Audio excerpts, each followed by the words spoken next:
देखो मुल्क मराठों का यह शिवाजी डोला था, मुगलों की ताकत को उसने तलवारों पर तोला था। हर पर्वत पर आग लगी थी, हर पत्थर एक शोला था, बोली हर हर महादेव की बच्चा बच्चा बोला था। वीर शिवाजी ने रखी थी, वीर शिवाजी ने रखी थी लाज हमारे शान की। इस मिट्टी से तिलक करो या धरती है बलिदान की, इस मिट्टी से तिलक करो या धरती है बलिदान की। अशी बंदराची माती ज्या देशाला लागली आहे असा अखंड हिंदुस्थान, आणि म्हणून गुलामगिरीच्या वादळात क्रांतीची ज्योत तेवत ठेवणाऱ्या त्या सर्व क्रांतिवीरांना मी सर्वप्रथम अभिवादन करते। सन्माननीय अध्यक्ष महोदय, आदरणीय गुरुजन आणि माझे प्रिय विद्यार्थी मित्रांनो, आज या खुल्या आसमंतात गरवारे फडकणाऱ्या ध्वजाखाली उभे राहताना मन स्वाभिमानाने भरून जाते, आणि म्हणून या भाग्याच्या दिनी विचारपीठावर बोलताना मी एका वेगळ्या विषयाला हात घालत आहे।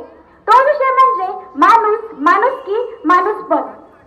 बलिदानाच्या मातीत स्वातंत्र्यासाठी लढणारी माणसं गांधी, नेहरू, लजपतराय, भगतसिंग, चंद्रशेखर, सुभाषचंद्र अशी अनेक नावं या यादीत आहेत। तेव्हा आपल्याला स्वातंत्र्य मिळाला, पण आज स्वातंत्र्य म्हणून स्वातंत्र्याचा स्वैराचार होतो आहे, आणि यात स्वातंत्र्याच्या स्वैराचारामध्ये हरवतोय तो माणूस। आणि म्हणून राष्ट्रसंत तुकडोजी महाराज म्हणतात, माणूस द्या माझे माणूस द्या, ही भीक मागता प्रभू दिसला प्रभू दिसला। 160 करोड लोकसंख्येच्या या देशात देव माणसाची भीक मागतोय। आश्चर्यच आहे, लोकसंख्या वाढली मात्र मानव संसाधन कुठेच दिसत नाही। अरे या माणसाची व्याख्या तरी काय? एक तर्कमेंदू, 2 हात 2 पाय लाभलेली मूर्ती म्हणजे माणूस। ज्या हृदयात प्रेमाचे अखंड झरे वाहतात तो माणूस, विवेकाने विचार करणारी बुद्धी असणारा माणूस, निसर्गाची सर्वोत्तम कलाकृती म्हणजे माणूस। आणि मग याच माणसातून घडतो तो क्रांतिकारी भगतसिंग।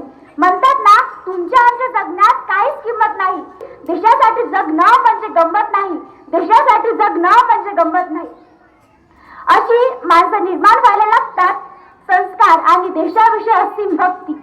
पण ही देशभक्ती आजच्या पिढीला कळणार तरी कशी? जातीला जात आणि धर्माला धर्म घासला की प्रत्येक जण येथे स्वातंत्र्याची लचक तोडायला उभे होतो। आणि शेवटी जाताना कवी सेनापती बापट यांच्या काही ओळी आठवतात, हे हात उचललेले दगडांच्या वर्षावाला, रोगात लावा कार्याला या देशाच्या प्रगतीला। हे बंद करा उत्पात, थांबवा आपले हात, सामर्थ्य न जाय व्यर्थ काय सार्थ येऊ द्या रे, हा देश माझा याचे भान जराशे राहू द्या रे, हा देश माझा याचे भान जराशे राहू द्या रे। जय हिंद, जय भारत।